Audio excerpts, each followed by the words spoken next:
Israel-Palestine Forum event, the event on Where Next for Peace in the Israel-Palestine. Thank you so much for coming.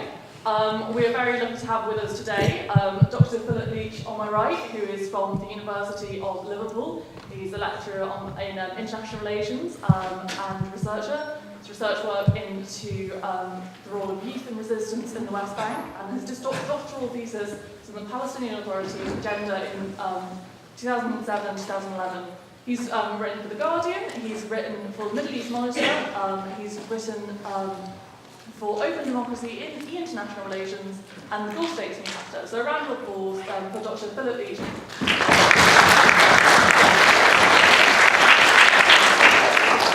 We're also very lucky to have as well tonight sorry, that was unfortunate, apologies. Lior Amichai, Deputy Director of Settlement Watch from a department within Peace Now Israel, established to provide accurate information regarding the expansion activities of Israeli settlements in the West Bank. Settlement Watch focuses on the physical development of the settlements and the long-term implications in relation to the peace process and their economic and demographic impact. Lior's attendance is made possible by Yahad, which is a British pro-Israel, pro-peace organisation who work to educate the British Jewish community about the reality of the Israel-Palestine conflict with the aim of getting their support for a two-state solution. So a round of applause for Lior, please.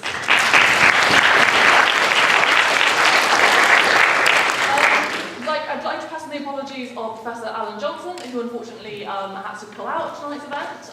He cannot make it, so apologies that he's not here. We unfortunately just have a tiny little panel, but still, nevertheless, high quality, and we'll still have a really good event, no doubt. So without any further ado, we're going to get started.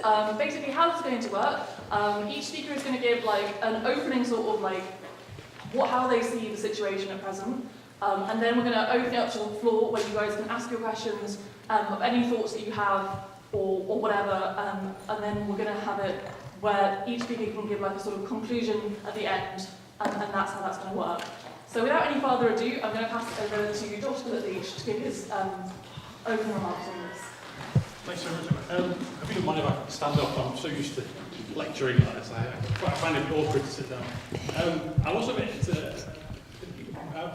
quite amazed by how many people are here as well for this subject, and really compared to some of my lectures, it's quite astonishing, really.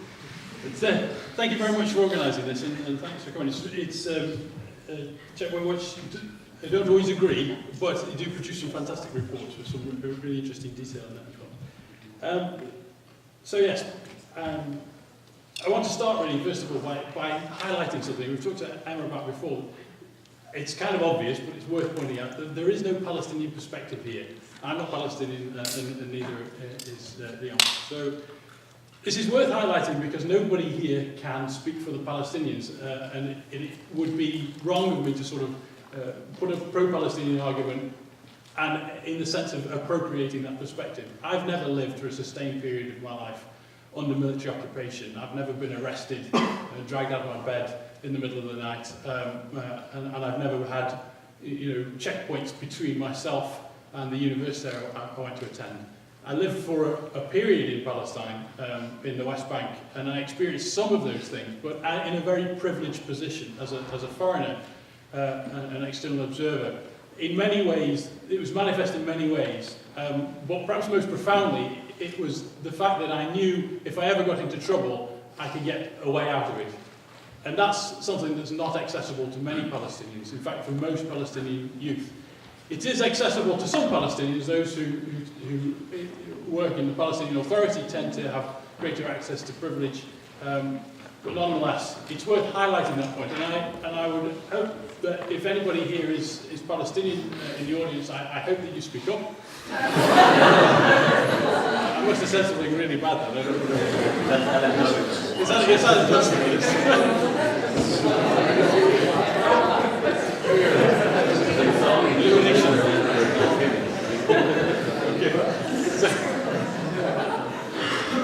obviously, a Palestinian person really wanted to be on the panel, and they were very upset that they weren't. Okay, well, anyway, let me begin then. I want to start what I'm talking about peace by being a typical academic and asking a horrible question. What do we mean by peace? this has been a topic of a great number of analyses and discussion in academia. When it comes to the Israel-Palestine conflict, there's been a dominant discourse, one that is about two-state solution. There'll be an independent Palestinian state which is democratic, based on the right to self-determination, alongside an Israeli independent Israeli state which is also democratic and self-determination. And that image looks wonderful from the outside, and you can see why it became so popular. It gives everybody the right to live in a society where their national identity is unimpinged by the other. However, that framework, if that is what we mean by peace, and there is some kind of process towards it, I would suggest this is a nonsense. There is no peace process towards the two-state solution at this point. There are a number of reasons for this, and I'm sure you're aware of most of them. Settlements, I think is in the title of this discussion. That is an obvious one. It's the division and fragmentation of the West Bank through an effective apartheid system where people of a certain ethnicity can have a great number of rights and privileges, and people of another background are simply denied them based on nothing more than the definition of their ethnicity and their personal background. Other issues, for instance, we don't need to go through them all, but what we term as final status issues are still problematic. Control of the holy sites, for instance, and something that's emerged more recently, and it's tied to the refugee issue, which of course is of central importance to both Palestinians and Israelis, is the recognition of Israel as a Jewish state. This is an idea that's emerged more recently, and it seems to me quite an obvious way by the current government of Israel to derail any possible progress. I will probably talk a bit more about my own research and what I found while working on my PhD and some subsequent publications. But just briefly, I'll mention that the PA, the Palestinian Authority, was created in 1994 as part of a peace deal that was designed to lead to this two-state solution. It was not an equal agreement in the first place. The Palestinians, the PLO, the Palestinian Liberation Organization, recognized Israel as a state, and Israel recognized the PLO as an organization. There was no recognition of a Palestinian state. And I would suggest the problems with the PA, the Palestinian Authority, go deeper than that. They are partly about its levels of corruption, dominance of a particular elite, and I would suggest, particularly something I've done research on more recently, is on advancing authoritarianism within the PA, with a great deal of Western support within sort of envelope of a war on terror. I'll probably talk more about that as we go on. But let me outline one other possibility. If we talk about peace in a different way, we might talk about it in terms of a one-state solution. This is an idea that's gaining more and more influence. It isn't a simple idea. And in its ideal form, a one-state solution is the perfect solution. Everybody gets to live in between the Jordan River and the Mediterranean Sea in their homes. They get to live next to, regardless of ethnicity, regardless of identity or religion. And it would seem an ideal solution. And nobody has to sacrifice their background for the state that they live in. However, I would suggest in the current form, a one-state solution does exist, but it's not this ideal type. It is effectively an apartheid state. There is one government, there is one military, there is one taxation authority, there is one central bureau of population, but there are two legal systems. Well, there are more than two, but there are two main legal systems. One group of people get to be dealt with under one set of laws, and another group of people get to be dealt with another set of laws. And I would suggest that that is a one-state solution, but it's not peace. It is another term which is hard to hear and sometimes hard to say. It's effectively an apartheid state. Anyway, thank you very much. Thanks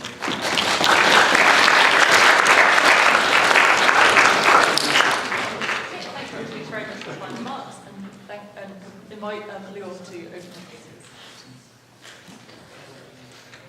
Well, thank you very much for your opening things. I think I agree with most of them, if not all of them, in many aspects. I was thinking on my way here about about the title of this sort of debate or conversation, and I was thinking about a few points that I think are important for me to elaborate on. The first is that a two-state solution, or a two-state solution agreement between the parties is possible today. In my analysis, in my view, that if the parties were genuine and reaching an agreement today, then we would have had an agreement. Just to say that I think we're at a time that both sides has evolved, understood, and realized how a two-state solution actually is, and what it takes in order to create it. And we're not talking 20 years ago when the parties started negotiating. We're talking now after 20 years of negotiating, when the parties have learned and understood what a two-state solution means, and if they were genuinely wanting to do it, then it would have been possible.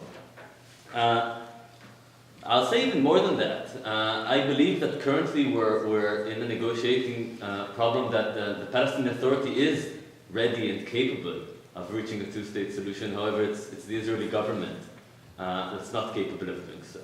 However, politically, I think that if there was a different Israeli government, then at Parliament it would be able to approve it, and in the public it would be able to get support. I say that the two-state solution is, well, by polls show that two-state solution is still popular, or has become popular among the majority of the Israeli public and also among the majority of the Palestinian public. Now, despite all of this, I think, and my observations are that unfortunately the Kerry's initiative or the negotiations or the talks that are taking place right now will not succeed. And when I try to think what will happen if they don't succeed, I come to two sort of immediate reflections that I have. Of course, there will be many others, and they are very specific and they're oriented to my work. Well, at least the first one is. And the first one is that if negotiations fail at the moment, then one thing will be very apparent, and that is that the settlement growth during the time of the negotiations was dramatic. Now, if you recall, before the talks began, there was a lot of pressure by the Americans, perhaps even by the Israelis, to put or to make the Palestinian leadership agree to start the negotiations. And many people were saying, why are the Palestinians so reluctant of starting talks? Prove the Israelis wrong. I've heard these arguments so many times. However, one of the arguments of the Palestinians was that every time when we negotiate, it legitimizes Israel's ability to build settlements. And I fear that if talks fail once again, then this will be the case again. Like what happened since the Oslo Accords 20 years ago, where the settlement growth was dramatic. Likewise, in this past year alone, and since negotiations began, the settlement growth was quite dramatic as well. The second thing that I pointed out, that I thought of on my way here, and perhaps Philip would elaborate more, maybe he has more expertise and knowledge, is that the Palestinian Authority is a very fragile authority at this current moment. It has legitimacy problems, and even the fact that they're negotiating at the time, they have to justify it. They went on a path of a negotiated solution to reach statehood and freedom. And since it began, the Palestinian situation has gotten worse. And I'm talking 20 years in perspective, by many means. So if negotiations fail today, or in the next coming months, or perhaps in the next year and a half, depends how long they will extract the talks, or expand the talks, then the Palestinian Authority would have a very difficult time answering to its people why they are negotiating and why we're taking place this process of negotiating with Israel. And I think that the first entity or the first people who have to be concerned by this is the Israeli government. I think that would be to their concern the most. I will end here for talks, but that's were just my initial thoughts of war peace, or where war peace. What was the title of the conversation? Okay.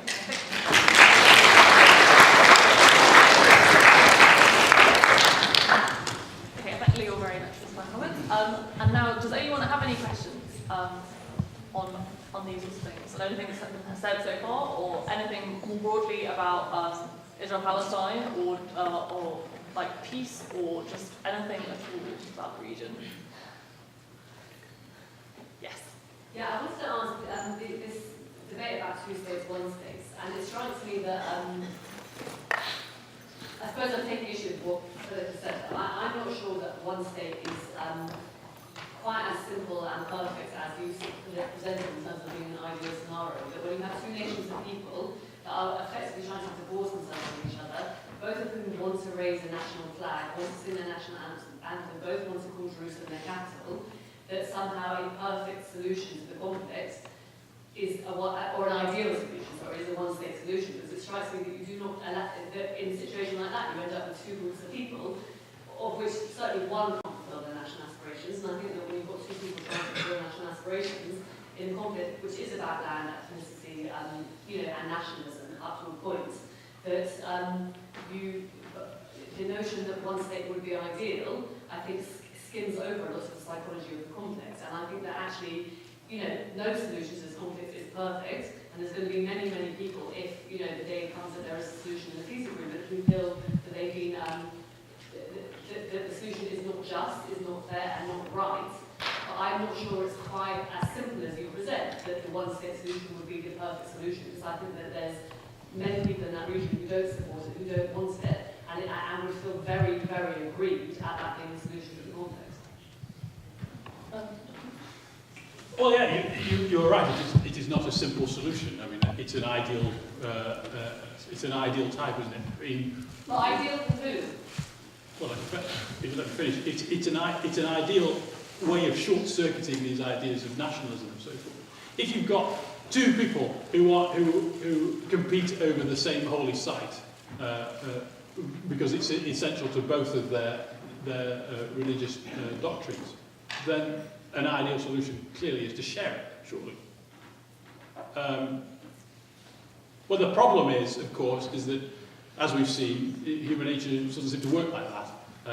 And I would argue that it isn't a natural phenomenon. I don't adopt the perspective, this sort of primordial perspective, that because people are different, they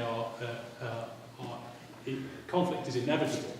Rather, I would suggest that it is the politicization of these terms, such as ethnicity and so forth, and the development of national myths, nationalism as a political philosophy, as a driving force of political philosophy. It is both central, Zionism of course is central to the state of Israel, and Palestinian nationalism underlies the existence of the PLO and the entire Palestinian national movement. Of course it does.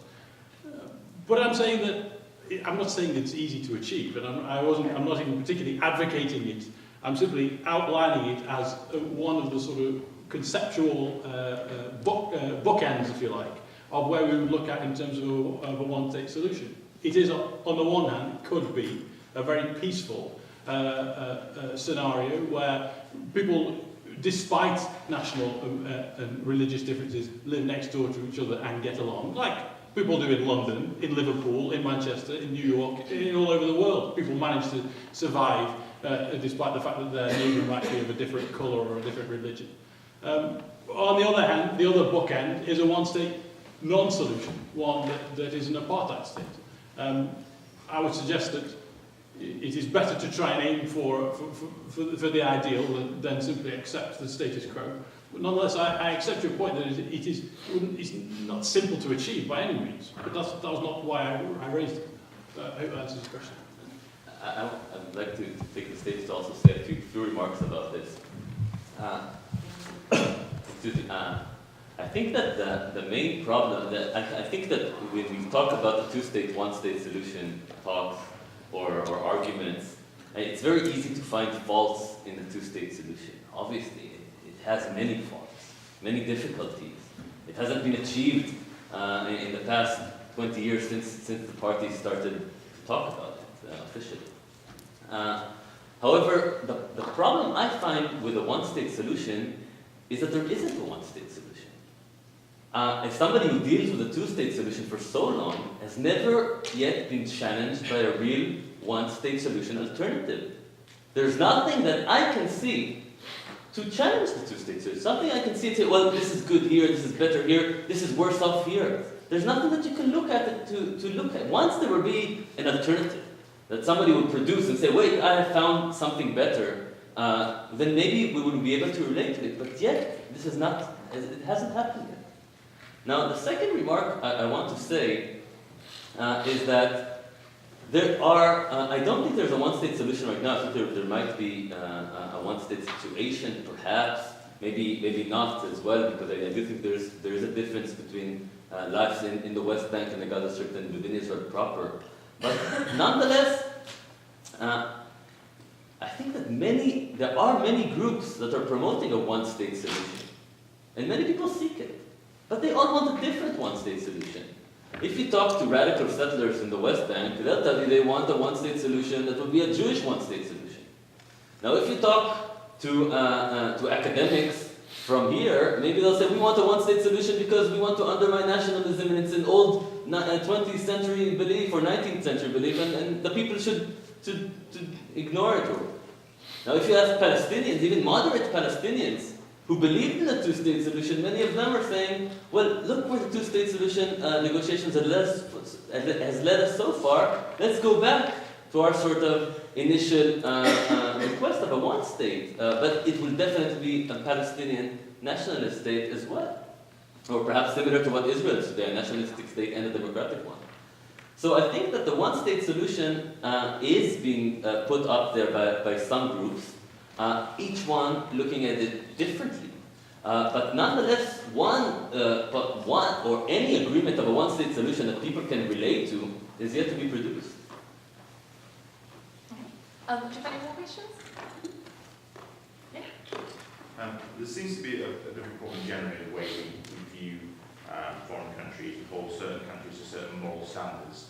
It tends to come out of ideas of kind of cultural ethnicity. So in the same way that we hold Russia to quite high moral standards of treating LGBT people, no one really mentions Nigeria, which has like similarly oppressive, if not, laws. I think the importance of the analogy here is that a lot of people like to bandy the term apartheid around regarding Israel. But from an analysis of Israel, there are 1.8 million Arabs living in the country who ostensibly have the same civil and political rights, vis-a-vis Palestine, whereby the only way Jews can live in the West Bank, for example, is in settlements protected by the military. How unreasonable is it to say that the major barrier to a one-state solution, which isn't apartheid, is actually not only behaviour of the Israeli state, but actually the cultural behaviour and cultural beliefs of people within the West Bank and within the Gaza Strip? So, within your question is whether or not Jews could live within a Palestinian state. That as well, within the sort of apartheid question. Okay, who wants to... Do you want to come in there first? I'm a little bit lost, to be honest. Are you suggesting that it is... Am I supposed to sort of feel some kind of sympathy for Israelis who live in settlements because they're surrounded by the soldiers who work for the state of Israel? No, it's not about sympathy. It's about addressing a mischaracterization of the place. The term apartheid does not fit with a place where 1.8 million Arabs have. Well, okay. Civil rights. I mean, if you can go, if you like, and you'll meet lots of Israeli Arabs or Arab Israelis and have a look at the kind of conditions that they live in. But that wasn't the point I was making. My point about apartheid is that you have one area of land between the Mediterranean and the Jordan River, and you have two legal systems. You may have, in fact, you have a gradation of legal systems. That's a more accurate way of looking at it. You have a gradation of status within society based on a range of factors. This is a much more accurate way of looking at it. And there are gradations within the Israeli Jewish population, of course there are. And there's also extra complicated factors is the status of immigrants to Israel as well, particularly from Africa. All those things make the issue murkier, but it doesn't. None of this undermines the point that there are about roughly equal number of Palestinians and Israelis within the same area of land, with one sovereign government and two legal systems. Within the West Bank, there is one system of law and treatment of people for certain people from a particular background with particular identity, and a legal system that is different for another people. I don't know what else to call that, particularly when that is a hierarchical system, where one group of people get privilege and other people get occupation. Yeah, I think, look, I think that your person put forward something that I like to make the observation. I think that there is quite a large difference in what happens within Israel proper and what happens in the West Bank. And I think it does simplify it a bit to say, well, in that whole territory, we can look at it in the same way. I do think that there is a big difference, because within Israel proper, there is a democracy. There's problems and faults within its democracy. Arab citizens are treated, their conditions are worse off. There is discrimination and so forth. But that's, I think, similar to many other countries with minorities, or nation states with minorities. That could happen. It doesn't make it an apartheid state. But in the West Bank, I agree, there's highly problematic in looking at it. And one would analyze it as apartheid, other would say that's occupation with settlements. I'm not an academic, so I don't want to go into that definition. But definitely in the West Bank, we're talking about a regime that treats two populations differently when one is privileged and in different legal systems. But in the state of Israel, I wouldn't go as far as that. I think that it's just undermining what is happening in Israel proper, which is democracy. Does anyone have any other questions? Now it's starting to be like one of my lectures. I know, it's very awkward. Yes? I was just kind of wondering with regards to the solution, the two-state solution I was interested in. How would that affect these sort of populations who were displaced from Palestine in the creation of Israel? Like, would that include perhaps like maybe the right of return for those refugees to go and live within a future Israeli state? And also, what about it's being touched upon, but the sort of million or so settlers who live in the West Bank, how would that fit into a Palestinian state located there? Like, would they stay there, or would they, like, how would that sort of happen? Maybe we'll just stop in seconds. Yeah, sure. I'll start on both. I think that if the two-state solution, if it will reach a solution, it will come to the conclusion that the Palestinian refugees from 48 will not, or the majority of them, will not return to the proper state of Israel, but either will be assimilated in the state countries that they are today, or go into Palestine, which would be West Bank and Gaza. I don't think that the sides will agree that the massive refugees would return to Israel proper as we know Israel today. As for the settlements, I think that about half of the settlers, or a bit even less, let's say between 100 to 150, 160,000 settlers would have to move from their homes in order to reach an agreement and to enter Israel proper. For the vast majority of the settlers, about 200,000 of them, they would be, the sort of solution that is being negotiated about is land swaps, that Israel will put its sovereignty over some of the settlements, and in return negotiate with the Palestinian side about swapping it and giving them land somewhere else, and the Palestinians taking land somewhere else. And I think that's a great solution to sort some of the settlements. It's a very difficult solution because it's hard to land swap, it's hard to find an agreed land to swap upon. But nonetheless, I think that for about 100 to 160 settlers, they will have to be moved or move from their homes right now to within Israel proper. That would be a part of the solution, I think. Oh, I think, yeah, I mean, if you want to know within the criteria of a two-state solution, exactly that's the case. I think there's more. There's more to it than this, though. It's not only a question of settlements in the West Bank and Israel's surrounding the Gaza Strip and so forth, but it's also very serious other aspects. If one of the proposals that's been put forward recently is that Israel would remain in the Jordan Valley, which is on the east, the east coast, not coast, eastern part of the West Bank. It's the most agricultural rich area of the West Bank and so forth. The Israeli rationale for this is it would be a buffer zone, a security perimeter, if there was ever another invasion through Jordan. The problem with this is that it effectively means that Israel would continue to control one of the main borders of the West Bank of a Palestinian state. And in fact, it would control all borders of a Palestinian state. And I think this really undermines the claim that this can be a solution.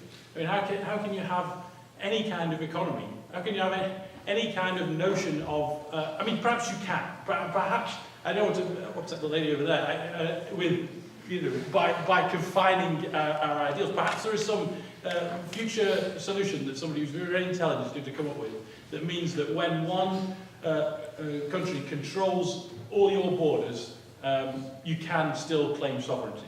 It seems to me that at the moment, though, that magical solution hasn't come up. And I really think the economic damage of this is incredible, really. It means that effectively the West Bank has no independent economy. It's got a lot of reasons for this, and many of them are within the nature of the Palestinian economy. It's dominated by particular elites. There is basically no room for private sector growth, and the non-state, the PA, has an enormous presence in terms of the economy, and there is really no room for growth. But the fact you can't import and export, you cannot reliably get new equipment for your machine that's broken down, or for instance, in Bethlehem they have a big industry which a quarrying industry. And exports Holy Land stone. But if you can't guarantee to your buyers that you can export, you can't make it, you can't do any business. And this goes for almost everybody, almost every part of the Palestinian economy. So it isn't just about settlements, they are an essential issue. But it's a two-state solution. I'm not ruling it out by any means. I think any solution, any progress from the status quo is positive, even if it isn't ideal. But there are bigger issues here which challenge the nature of what it would be to be a state. If I must add a few words.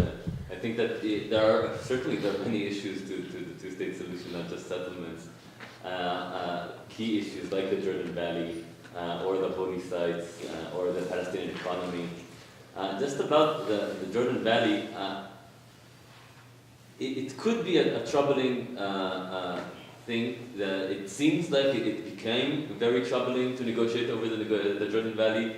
That's what we learned about this a few months ago, because Kerry's initiative were discussing security. There was the Israeli security very significantly, and they put a lot of effort in sort of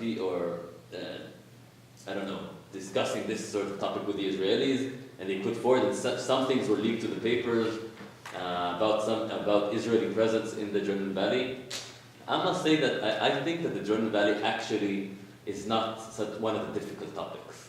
I think that the Jordan Valley eventually, clearly it won't be, in order for a Palestinian state to be formed, to be a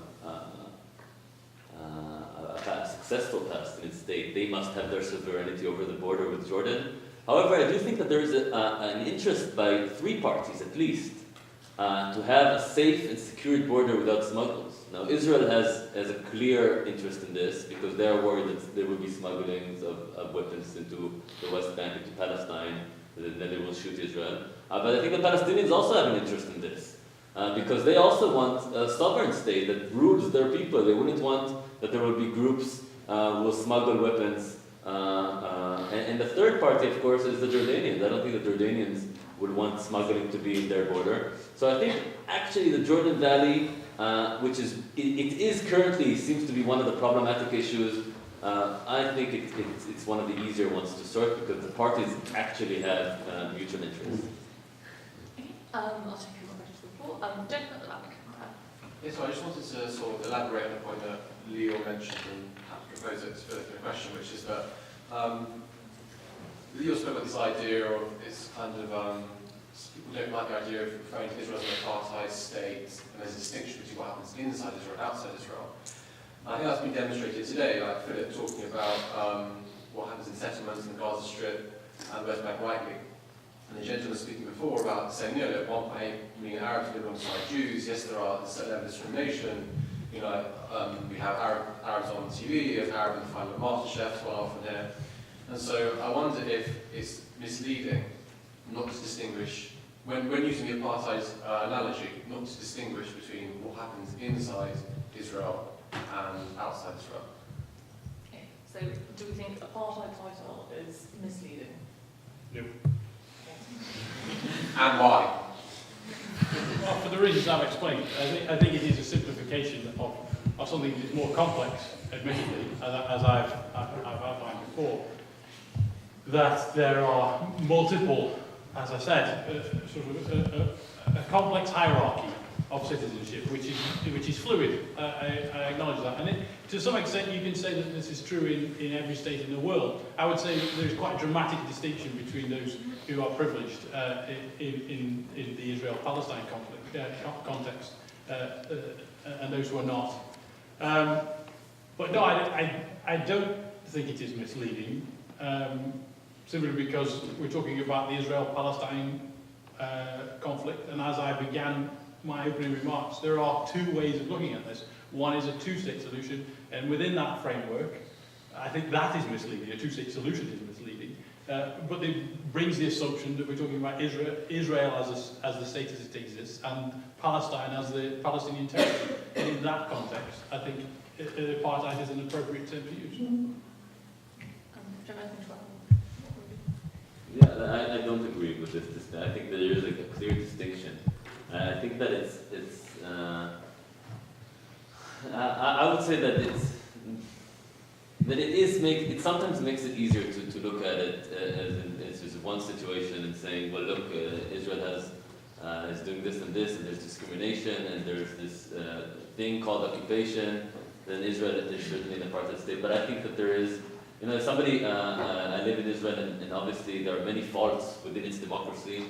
Perhaps every democracy has many faults, and not undermining Israel's one. But I do think that within Israel you cannot refer to it as an apartheid state.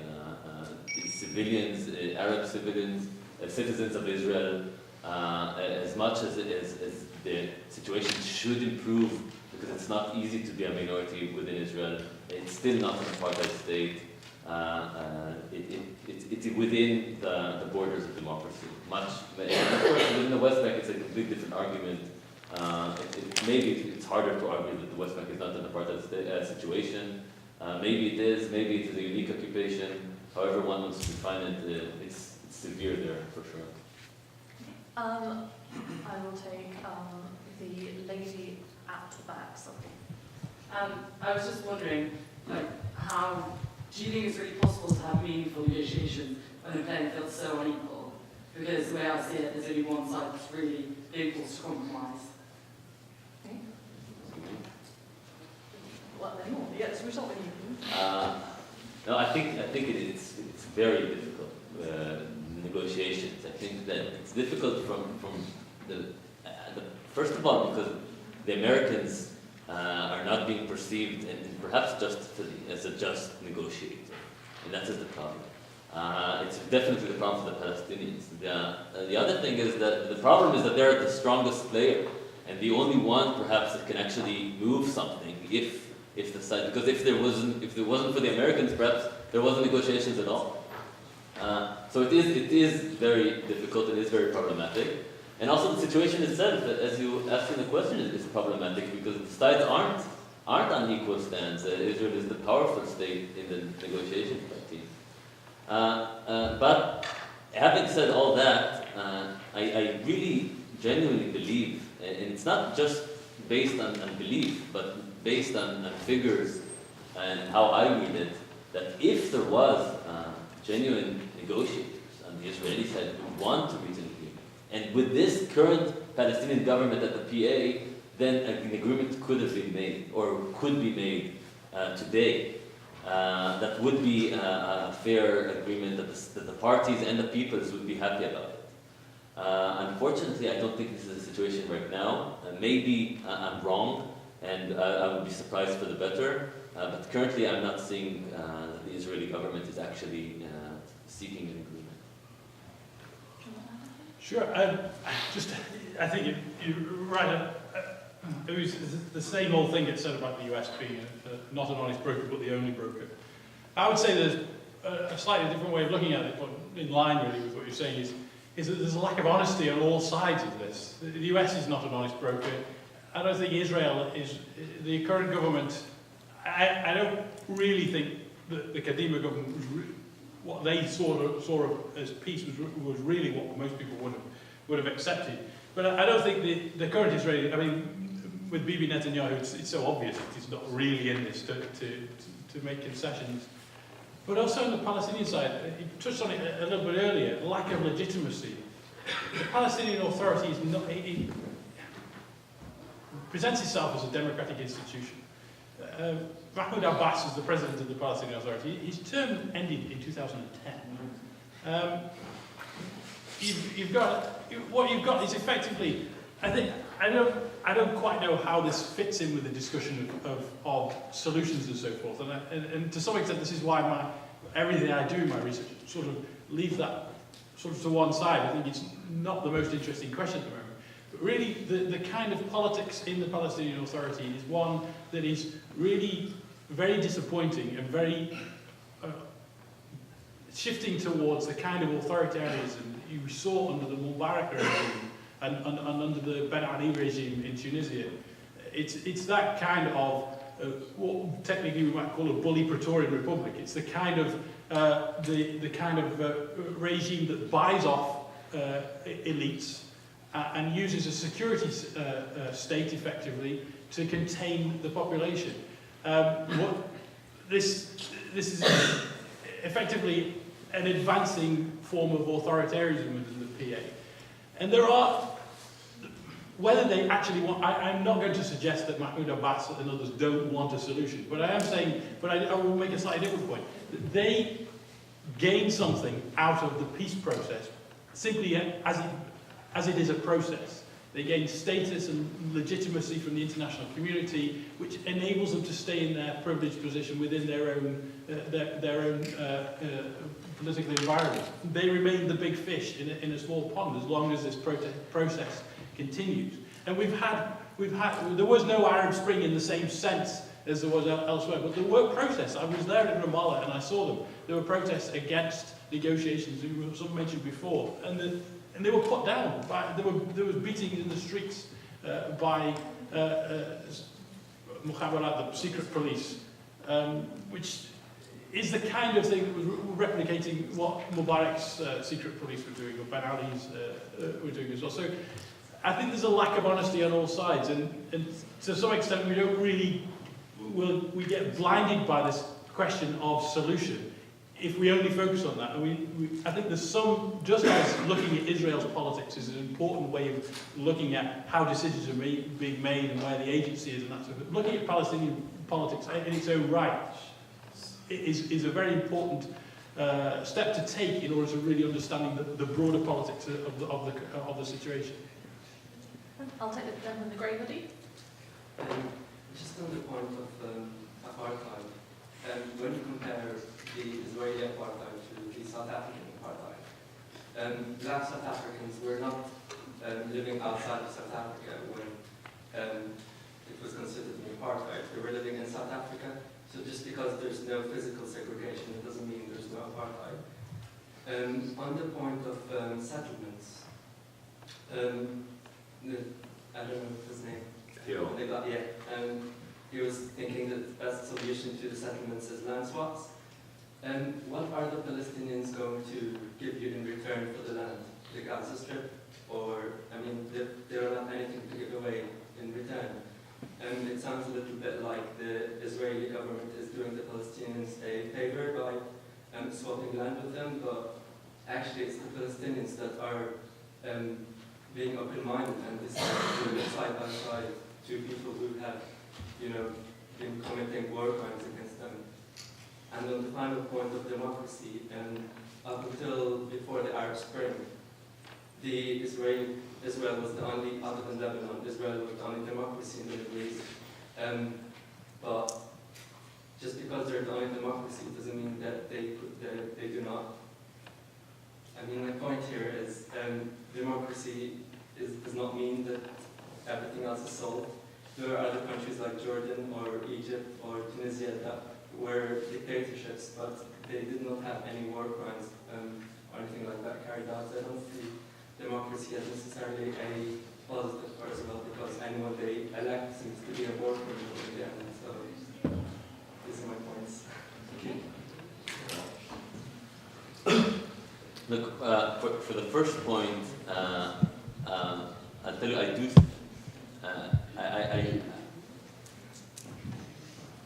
I think that within Israel, if you make it's a question of how you analyze Israel-Palestine.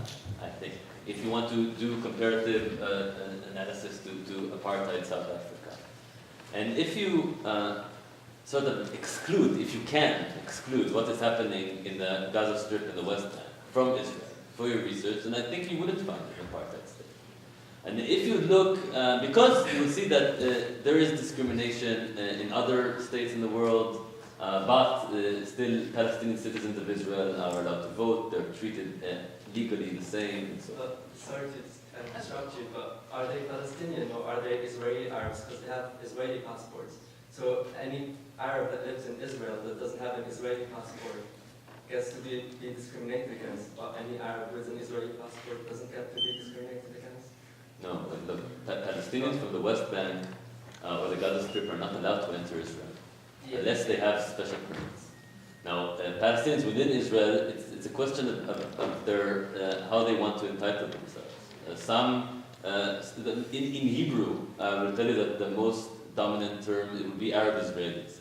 However, Palestinians recently, or groups of Palestinians within Israel in the past, I don't know how long, have rather or preferred the term Palestinian citizens of Israel. So that's, I know it's for not for me to decide how to refer to it. But if we do reflect to this population, Arab Israelis or Palestinian citizens of Israel, I think that they are living in a democracy, but not an easy one for them. I think it's hard being a minority in this democracy, and I wouldn't recommend it to any minority, and I think there's a lot to change. And unfortunately, I would say that I think it's going backwards, not for the better. And if you look at the West Bank solely, then it would be much easier to compare it to apartheid South Africa, because you could see two legal systems, two populations. You could even see a clear minority that's being privileged over the other. But I'm not the appropriate person to do this comparison. I think that it's definitely an occupation by all means. It's definitely a unique occupation because it has settlements within it. It created a regime that's wrong, to say it simply. And maybe it is like apartheid South Africa. Research it. You asked another point that it was important for me to say, but you must remind me. The land swaps. Oh, the land swaps. Yes, the land swaps. I think your point is on spot, and the idea of land swaps is based on the notion that the 1967 borderlines or the 1949 armistice agreement lines are going to be the base of the two-state solution. Meaning that whatever is within the Gaza Strip and whatever is in the West Bank is Palestine. And I think it got strengthened most significantly last November when Palestine was recognized as a non-member state of the UN. So this sort of legal debate or international debate is leaning towards that side. And I do think that the land swaps, I think they're a very difficult solution, but I think they're a pragmatic solution that can help resolve the conflict in some areas. It won't be easy. You can't land swap everything. Actually, you can land swap very little. However, in order to reduce the amount of settlers that will have to be removed from the settlements, and I think that is a cause that's worth that the two parties should wish for.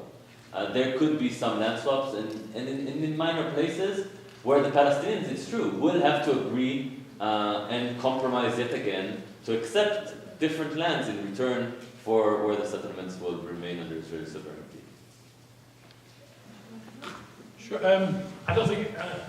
I think I've pretty much outlined what I think about the apartheid question. And in terms of land swaps, it's a technical issue, I suppose. For me, this is, I suppose, where we would have to ask someone who's Palestinian what they feel about it. And I mean, we have an Israeli who can tell us. But it's a technical issue. I mean, as I said, I'm not an ideologue about a one-state solution. If a two-state solution were to be conceivable, then from my perspective, that is better than the status quo. And if land swaps are part of that, then so be it. One thing I wanted to just draw on the question of democracy. Yes, this is a can of beans, if you like. I would suggest that it's a bit more complex than simply one state being the only democratic state in the region. Turkey got a claim, obviously. Lebanon, as you mentioned, Palestinian Authority had elections. They had a result, and they were overturned by this is not made up, this was leaked documents, they're in The Guardian, by a British Secret Service and the CIA supported coup after 2006. I would suggest, though, I think what you're getting at is the technicality of democracy and whether that's sort of a silver bullet for peace. And I don't think it is. And this is why I suggest that this is why it's important to look at the domestic politics of each side as well. And I think we can look at Israel, and forgive me for talking a bit more, I'm not an expert on Israel, but let me sort of outline the way it seems to me that democracy, there is a case, which, as I said, I'm not an expert, so you may correct me on.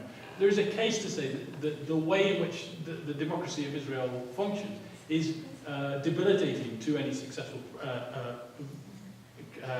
compromise. And this, I think, was an argument made by Shlomo Ben-Ami, who was the chief negotiator and former foreign minister.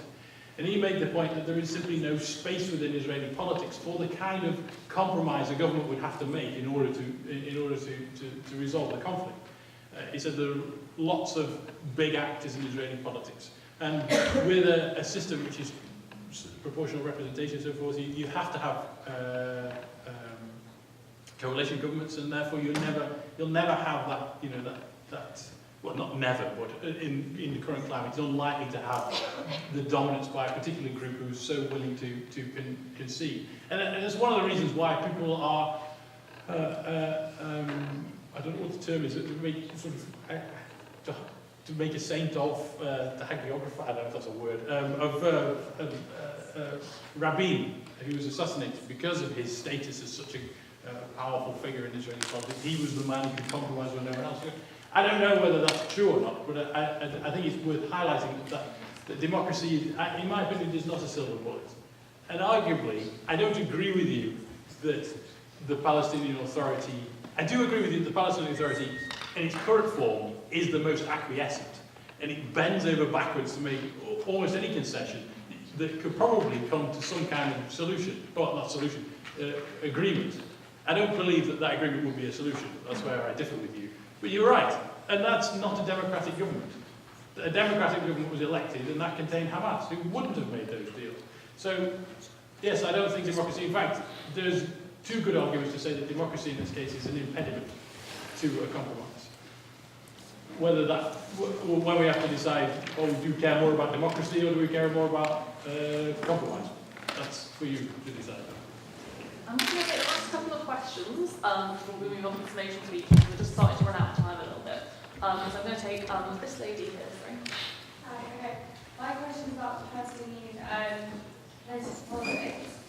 Besides Hamas and PA, are there any other organisations which, within Palestinian politics, could come to the negotiating table and lead the Palestinian side to peace? Any other questions? I'll take that man there. Yeah, I was wondering about, like, what do you think about during the negotiation where Hamas is pretty much excluded and we're just focusing on the Fatah and we exclude the Hamas. What do you think about it? How is it really possible to exclude like kind of a big part like of the Palestinian people in negotiation? How can this work? I'll take that gentleman at the back. Sorry. What would you say, like, how big an influence would you say that Hamas are in creating a barrier to a two-state solution with their terrorist activities into Israel? Also, more discussion on how much of that Hamas yeah, and definitely, You state you constantly seem to refrain to the one-state solution as an idealistic solution. But don't you think that there's sort of like a time period where this idealistic solution could be created, and as such there has to be step-to-step resolve to lead to this idealistic solution? And in terms of that, where do you think the first step would lead? Do you reckon the two-state solution is a viable first step of the progress towards that one-state idealistic solution?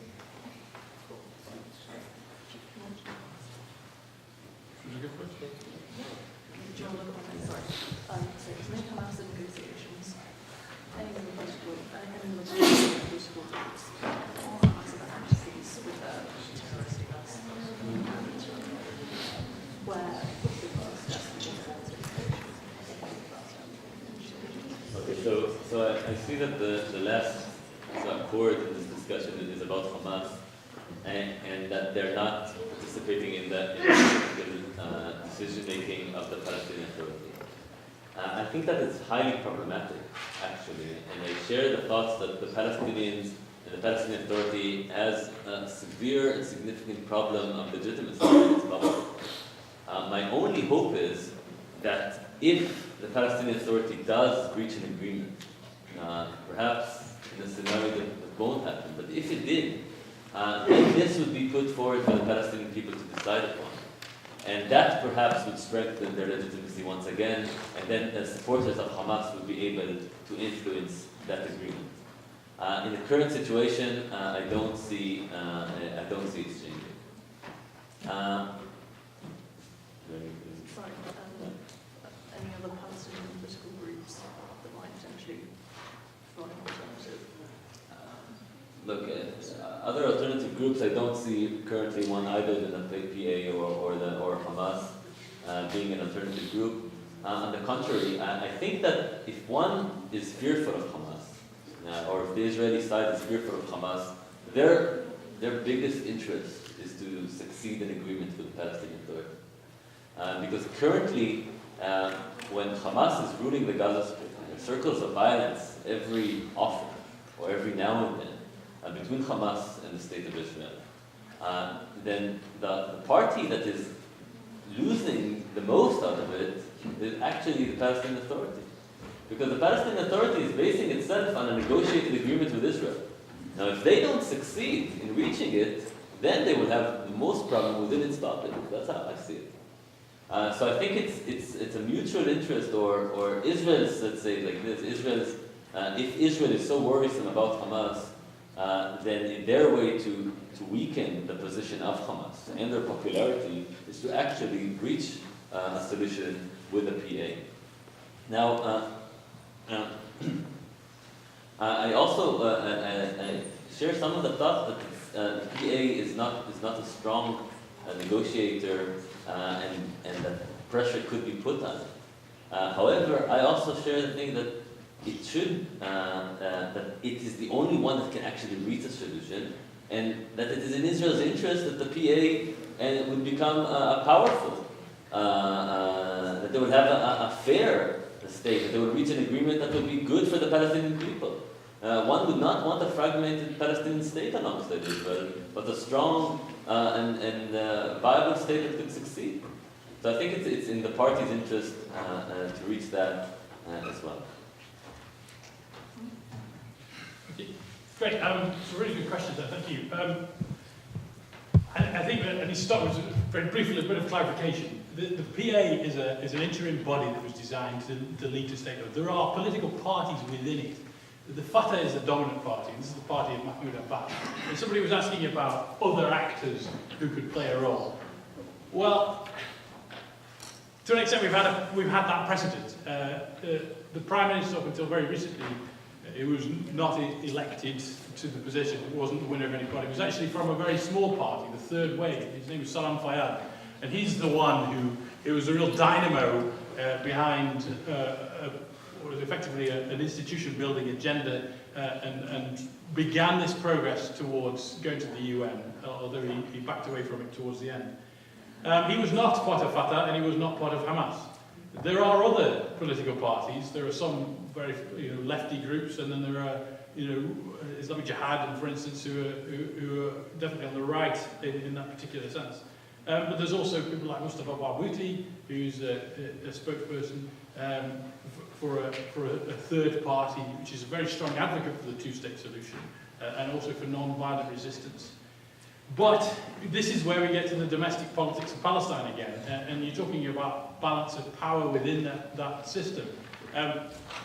There was a point where in 2006, the elections in 2006, I would suggest was not, Hamas won an overwhelming majority in the 2006 elections, but I would suggest it wasn't because everybody woke up one day and suddenly was an Islamist, or having supported the secular Fatah regime for a long time. In fact, a good example of that is Taipei village, which is south of Ramallah, which actually produces fantastic beer. It's a Christian village, and Hamas won every seat in the council there, and also the representatives. So I would suggest that election results suggest that people are frustrated with Fatah more than they are embracing the Hamas.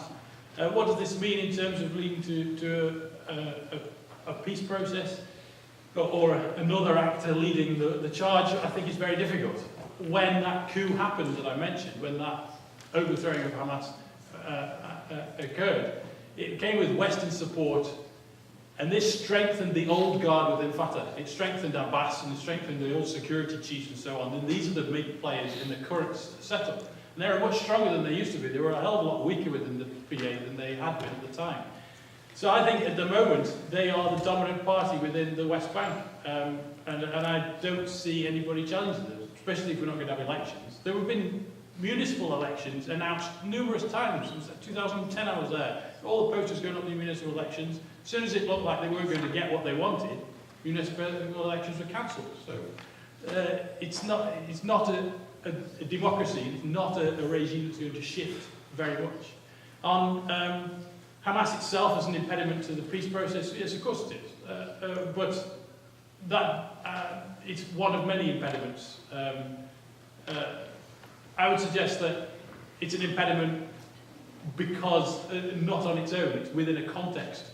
It doesn't want to do the same kind of deal that the PLO has done, and it doesn't want to go as weak, turn out as weak as the PLO has done. But it has softened its position. It's offered a long-term ceasefire, in several times in the recent past. And I would suggest that noting that Hamas is an impediment to peace should not be interpreted as suggesting there is equity of all impediments to peace. I would say that there are other very important ones, the occupation being one, that are more important, but they are all impediments, if you like. What was the other one? One state, two states as a point as a progress point to one state. Well, I think, I don't mean to be critical, it's somewhat misrepresented my position. I'm not an advocate for an ideal position. I'm simply outlining an ideal position as a reference point. But I take your point. And in a way, we're harking back to sort of the rhetoric of the 70s with the PLO, that we get one state, then we get two, then we get we get one, a state, then we get the whole state. I don't know. Possibly, who knows? But I think that the nature of the situation now is that even getting to that first point is basically impossible. So, maybe. What do you see as the first step to? Sorry. Yeah, I mean, not really like I'm pulling out the things that you just said. Okay, well, if the first step, there are all sorts of first steps that could help. I mean, you could withdraw troops from checkpoints between Ramallah and Nablus. You could allow Palestinian control over its own borders. You could challenge the idea that I think one thing we miss here is that the nature of the peace process up to now has been predicated on an ideology which in a functional level, treats the PA as if it's just another agent, without acknowledging that it's under occupation. Give you a quick example, I'm sorry for going on. Give you a quick example. The Israeli Electric Company the other day has announced that it may take action to against the PA because it's not paying its electricity bills. This is treating the PA as another customer, as if it was just another part of Israel. It's not taking into account that Palestine is under occupation. There are reasons why people can't pay their bills. There is a lack of equality there, and we need to recognise that powerful power imbalance, and profound power imbalance, before we do anything else. So that's my first step. Okay, now we're going to move on to the little summation speeches from each of the speakers. So that's closing the floor debate. Thank you very much for all your questions. Who wants to go first? Would you just like to have a quick sort of closing remarks about everything sort of said today, a minute or two for sort of Yeah, sure.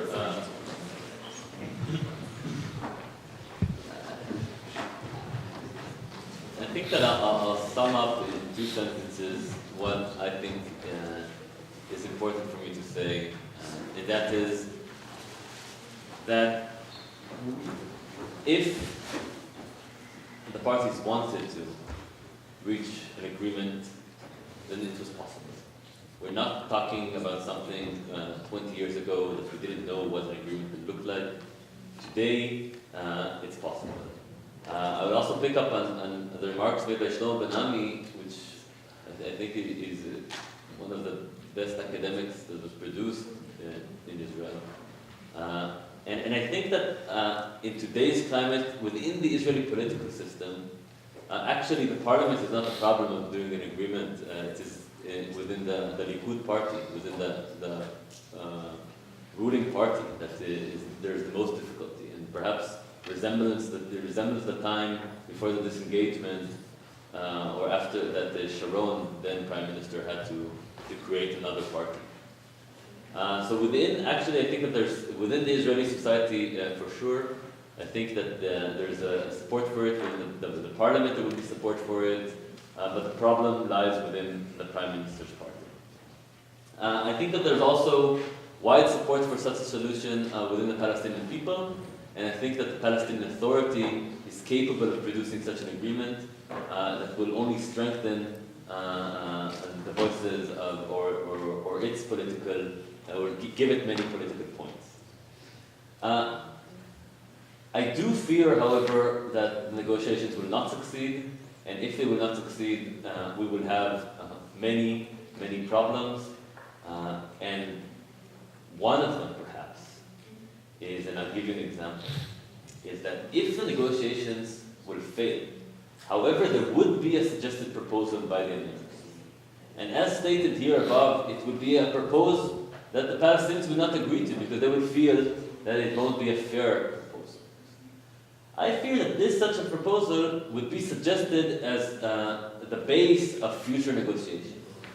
And I think what is needed to be clear from this negotiation, and this is perhaps the political outcome that I call for, that regardless what happens with the negotiations, or if they fail, the 1967 should be the minimum base in which the Palestinian state would be created in the future. And this could perhaps be strengthened by security council decision following the last year's exception of the Palestinians or Palestine as a non-member state of the UN. Okay, I don't really have a great deal to say, having just said what I did. I would simply to refer back to the point that it is more complex than simply two homogeneous groups locked in endless conflict. There is a hell of a lot of politics that goes on inside both societies and both governmental structures, and I would suggest that if anybody is really interested in getting to know I think a more intricate way of looking at it, you have to stop looking at it from 30,000 feet and look at it, from above with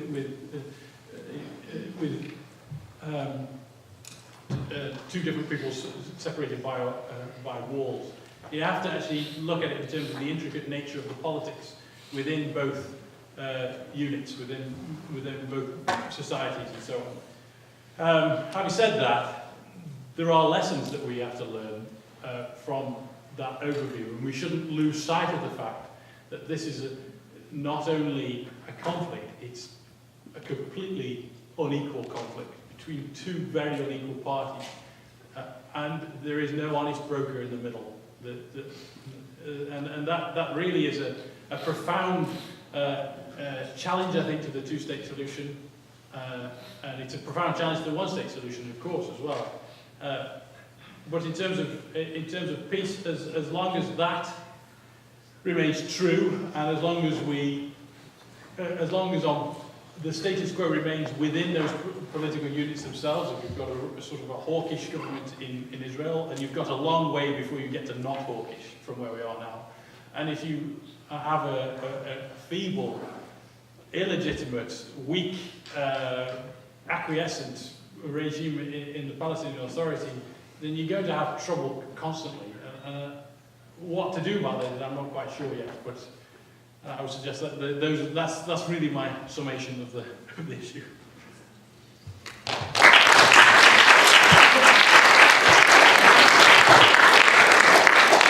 Just like to thank again everyone here for coming, and also our two speakers. Thank you very, very much for both coming to speak. Just to say that afterwards we're going to go to the FC bar. We've got it half it booked out if you want to continue talking about those or other issues. So that's where we're all going afterwards. Next week, the Debating Union has a debate on same time, same place. I think, I can't remember, which is really bad of me. I think it's this house has an debate from Her Majesty's Government, if you're interested.